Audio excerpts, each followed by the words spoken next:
Mi nombre es Giovanni Silva, soy venezolano. Llegué a los Estados Unidos hace unos meses con mi hijo de 15 años.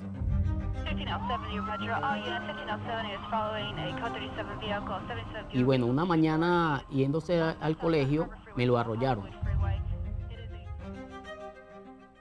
La persona que arrolló a mi hijo no se hizo cargo del caso. Y en ese momento tuve que dirigirme al abogado Jared Springer. Hi, this is Jared speaking. Él me atendió muy amablemente. Él me explicó el caso, que a pesar de que yo no tenía un estatus migratorio, yo igual tenía derechos como una persona residente. Gracias a Dios y al doctor Jared Springer, el caso fue muy favorable, por lo cual me siento muy agradecido.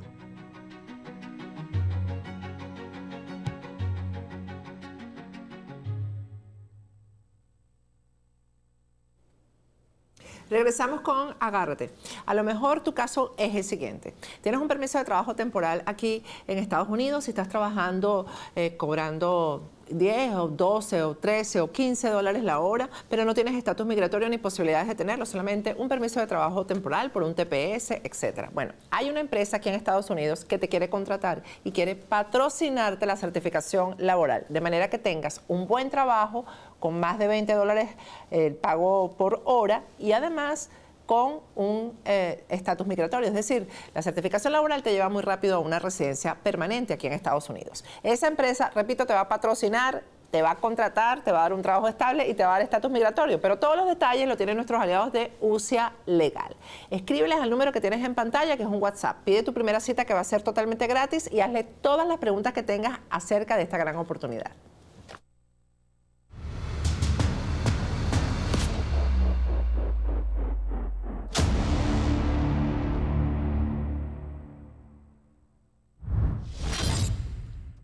Con Agárrate. El 3 de mayo pasado se cumplieron 4 años de la Operación Gedeón. ¿Qué fue o qué es la Operación Gedeón? La incursión de militares venezolanos que se encontraban en Colombia por territorio venezolano. Es decir, un grupo de militares exiliados, expatriados, estuvieron reunidos en Colombia, bajo el mando, por cierto, de Cliver Alcalá Cordones, que se encuentra ahora preso aquí en Estados Unidos, y también comandados por un mercenario llamado Jordan Goodrow. Hicieron el plan de ingresar en territorio venezolano por Macuto, por agua. Bueno, fueron capturados. Y ahí tienen ustedes algunas de las imágenes, fueron capturados y pues hoy han sido condenados varios de los implicados a 30 años de cárcel. Vamos a conversar con el abogado Alonso Medina Roa, pero recuerden que ustedes que aquí, y búsquenlo aquí en Agárrate, aquí le hicimos la entrevista exclusiva a Jordan Goodrow, que ahí tienen ustedes imágenes de esa entrevista, justo en el momento en el que estaba ocurriendo la incursión. Esa entrevista la tenemos aquí, fue exclusiva de Agárrate. Ellos tuvieron la confianza en conversar con nosotros y aquí tuvimos, creo que estábamos en plena pandemia ya, y aquí tuvimos la oportunidad de hacerles esa entrevista que fue pues tratando de salvar a varios de los que estaban en camino a ingresar a Venezuela. Ahí hubo delaciones, hubo infiltrados de parte de Diosdado Cabello. Todas esas historias nosotros las hemos hecho en el transcurso de este tiempo, desde el 2020 hasta acá. Vamos a conversar con Alonso Medina Roa, está conectado con nosotros vía Zoom, abogado de este caso y de otros. Buenas noches, Alonso, ¿cómo estás? Buenas noches, un placer saludarte. Bueno, Alonso, cuando yo digo de este caso y de otros, es porque Alonso tiene varias etapas de persecución política en Venezuela representando perseguidos. En este caso, Alonso fue incluso mi abogado, fue abogado de Nixon Moreno, abogado del capitán Nieto Quintero, y sigue 20 años después, o más de 20 años después, siendo abogado de perseguidos políticos, especialmente en el área militar. Una primera pregunta que te quiero hacer, Alonso, es para, después nos vamos al detalle de lo que ocurrió ocurrió aquí es cómo ha cambiado la persecución política en Venezuela desde esa época en que nos defendías a nosotros, hace 25 años, donde yo creo que se cuidaban ciertas formas. Yo creo que lo que nos tocó a nosotros no es tan fuerte como lo que les está tocando a los perseguidos actualmente. Es mi percepción. Sí, efectivamente, hemos visto cómo ha crecido de una u otra manera la represión judicial en los últimos años en los casos de persecución política, en los casos de los perseguidos políticos. Vemos con gran preocupación cómo día a día se imponen penas de 30 años, de 25 años, sin mayor cuestionamiento, sin que esto genere mayor alarma dentro del sector, del mundo jurídico. Ya la imposición de penas de 30 años pareciera ser que se ha convertido algo común. El irrespeto a las normas procesales, el irrespeto a los cumplimientos mínimos de la forma y de fondo de derecho, es algo totalmente que nos preocupa, porque día a día hemos visto cómo la justicia se ha ido separando o divorciando de lo que son las estructuras propias del derecho. En este caso, la Operación Gedeón, te escuchaba en las redes, por cierto, de Coalición por los Derechos Humanos, que tú la diriges, que decías que la condena había sido a personas que estaban indirectamente relacionadas con el caso. Sí, fíjate tú, aquí es importante resaltar lo siguiente. En ocasión a los eventos ocurridos en mayo, el 3 de mayo del 2020, se detienen a un grupo de personas. En su mayoría admiten los hechos, admiten su responsabilidad y en consecuencia, como consecuencia inmediata, le imponen diferentes penas a todo ese grupo que participó en esta incursión armada, salvo una persona que no admite los hechos en aquel entonces, que es sometida a un proceso judicial conjuntamente con un grupo de personas que son señaladas de forma indirecta de haber participado en estos eventos. Es el caso que fue condenado, que concluyó la mañana de hoy, luego de 15 horas de audiencias continuas desde el día de ayer. En este caso en particular, se condenaron a 20 personas a cumplir la pena de 30 años y 9 con una pena de 21 años. En su mayoría, digo que su mayoría porque solo el señor Baduel, que fue condenado la mañana de hoy, estuvo vinculado directamente a los hechos. Todos los demás, el resto, las 28 personas, no tenían una vinculación directa con lo ocurrido en las costas venezolanas ese 3 de mayo. Personas que fueron acusadas de financiamiento, personas que fueron condenadas por mantener una relación sentimental con algunos de los vinculados, personas que tenían algún vínculo de familiaridad con algunos de los que ya habían sido detenidos y habían admitido los hechos. De tal manera que había una vinculación indirecta en su mayoría de estas personas. Me estabas comentando que Franklin Durán es uno de ellos, que fue condenado a 30 años de cárcel, está en el Rodeo 1 ahora. Y la razón es que él era el propietario de un avión que se utilizó. Sí, el señor Franklin Durán fue condenado a la pena de 30 años por financiamiento al terrorismo y asociación para delinquir. Al señor Franklin Durán se le vinculan como una de las personas, conjuntamente con otras, que prestó apoyo logístico a esta operación. Recordemos que es un hecho público que en aquel entonces algunos ciudadanos de nacionalidad norteamericana viajaron desde Estados Unidos a Colombia a reunirse con un grupo de personas que estuvo vinculadas en estos hechos y al parecer, o de acuerdo a lo que está planteado en el caso, esto ocurrió en una aeronave propiedad de Franklin Durán.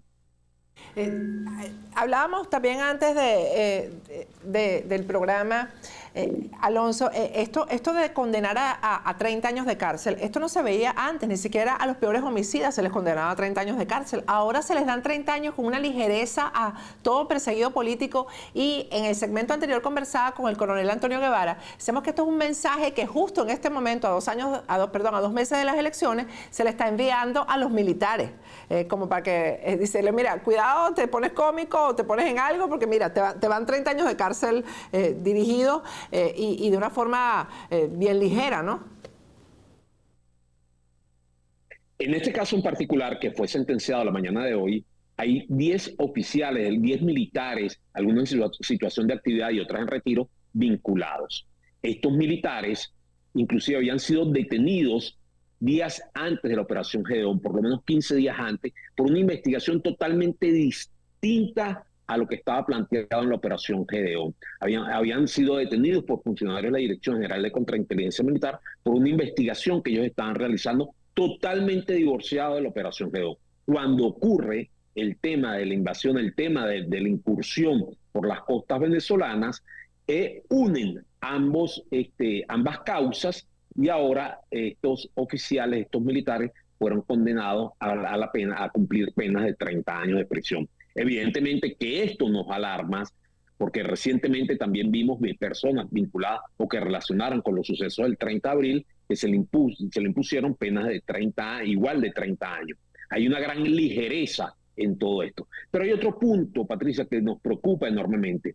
Cuando tú ves la motivación que dicta la juez en su auto resumido, donde impone la pena a cada uno de estos acusados, pareciera ser o alguna persona la podría interpretar como una proclama política más que un razonamiento jurídico que la lleva, que le permite concluir en la responsabilidad penal de estas personas.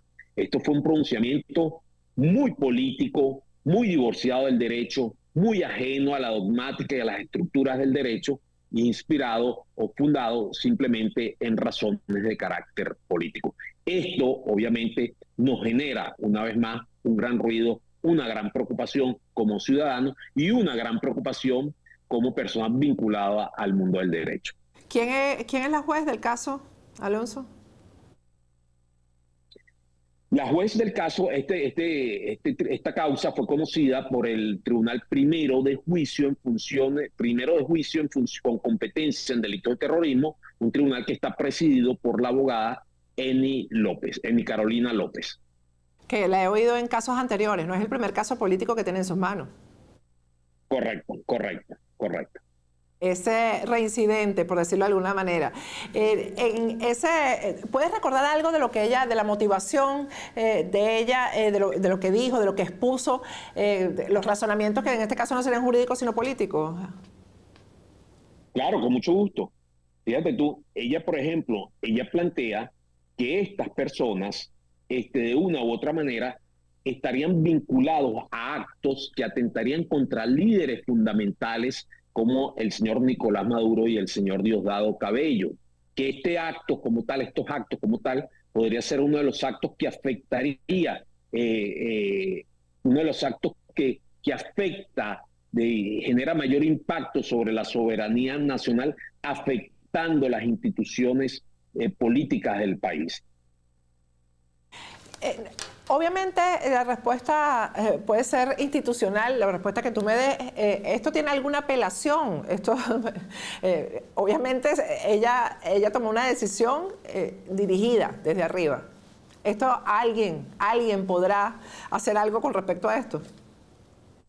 Sí, recordemos obviamente que hay un primer pronunciamiento que fue el día de hoy, como te dije, luego de haber de una jornada de 14, 15 horas.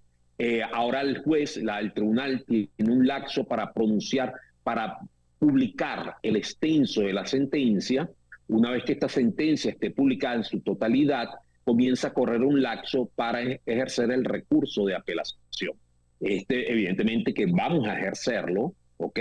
Porque, por ejemplo, no hubo respuesta en cuanto a los puntos de derecho a la teoría del caso planteada por la defensa. Simplemente, como muy bien lo refirió la juez en algún momento, ese fue un juicio que se realizó para demostrar el planteamiento fiscal, no para garantizar los derechos, no para garantizar los derechos de los acusados, para respetar las estructuras y las instituciones del derecho, sino simplemente, como ella lo refirió en algún momento, ese juicio se realizó para demostrar la tesis fiscal.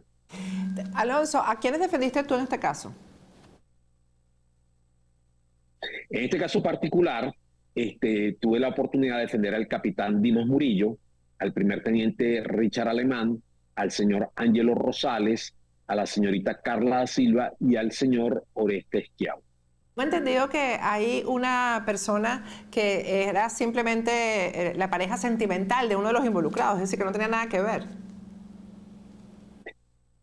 Sí, hubo un caso, particularmente la señora Karen Hernández, que era pareja de un señor que ya estuvo investigado por el caso, el señor Socorro, quien admitió los hechos, y el simple hecho de mantener una relación de pareja, al igual como otra señorita también, son dos damas que fueron condenadas por el hecho de estar vinculados a su pareja. Una que estuvo vinculada con el señor Socorro, otra que estuvo vinculada con el mayor Marcano, bueno, fueron condenadas por ese hecho. ¿En qué situación se encuentran ellos? ¿En qué cárcel están? ¿Cómo se encuentran? Porque si están en el Rodeo 1, tengo entendido que este es el nuevo campo de concentración que han hecho para los presos políticos, ¿no? Correcto. Fíjate, hay detenidos que están en el Rodeo 1, hay otros que están en Senapromil, otros en el Helicoide. Entre una de las tantas irregularidades, nos llama la atención que los dos detenidos que están en la cárcel Rodeo 1 no fueron trasladados a la sede del tribunal. Su audiencia se realizó con una conexión por medios tecnológicos, por vía telemática, situación que está reservada conforme a las leyes venezolanas para usarla en caso de un testigo o de un experto por vía de sección. No es una forma, no es una modalidad que está establecida en el Código Orgánico Procesal Penal para que los acusados hagan uso de esa tecnología para realizar su audiencia. Todo acusado tiene derecho a presenciar su juicio, a estar sentado al lado de su abogado en el desarrollo del juicio oral y público. Evidentemente, al no trasladarlos a la sede del tribunal, se irrespeta las normas o las garantías que debe tener todo acusado en un proceso penal. Bueno, en condiciones normales, esto podría ser causa de que la decisión quedara, se pudiera anular, ¿no? En caso de que hubiera un régimen de derecho. Sí, es que hay cosas técnicas desde el punto de vista de derecho realmente alarmantes. Está esta que te acabo de referir, hubo confusión institucionales en lo que es un régimen de delación y lo que es una prueba anticipada, confunden las instituciones, hubo silencio por parte de la juez en cuanto a las peticiones, a los planteamientos a lo largo del debate con respecto a las peticiones formuladas por la defensa, hubo una parcialidad evidente por parte de la juez en el desarrollo del debate. Ojo, y estos no son comentarios post audiencia, estos son comentarios o cuestionamientos que se realizaron en la sede judicial, en la exposición, en la narrativa de la defensa en su momento oportuno. Estos dos procesados que no pudieron estar personalmente, sino a través, me imagino, de Zoom, una conexión electrónica, están, me dijiste, en el Rodeo 1, ¿no? Es decir, que esto de verdad están convirtiendo en un campo de concentración en el que no van a permitir que ellos salgan de ahí, no les permiten visitas. La situación para ellos parece que es de violación de los derechos humanos permanentemente. Entiendo que no hay traslado de los acusados que están ahí a las sedes de tribunales, simplemente hay una conexión vía telemática. No está previsto que las personas que están ahí sean trasladadas a los actos judiciales en la sede de los diferentes tribunales de la República. Por eso es un trato violatorio de sus derechos humanos. Eso es lo que han denunciado los familiares. Incluso las visitas son violatorias de los derechos humanos. Es absolutamente... Y parece que está todo estructurado para eso. Correcto. Y lo más preocupante de todo esto, como siempre lo decimos, es que no pasa absolutamente nada. Hay un silencio cómplice de las instituciones con respecto a este tema. Hay un Ministerio Público silente, hay una Defensoría del Pueblo silente frente a violaciones del debido proceso como lo que estamos refiriendo. Bueno, Alonso, muchísimas gracias y de verdad gracias por seguirte ocupando de estos temas, ¿no? Un placer. Porque si hay presos que están abandonados son los presos políticos militares y tú nunca los abandonas, así que muchísimas gracias. Muy olvidados, ¿ok? Un fuerte abrazo. Gracias, Alonso Medina Roa. Con esto me despido hasta mañana.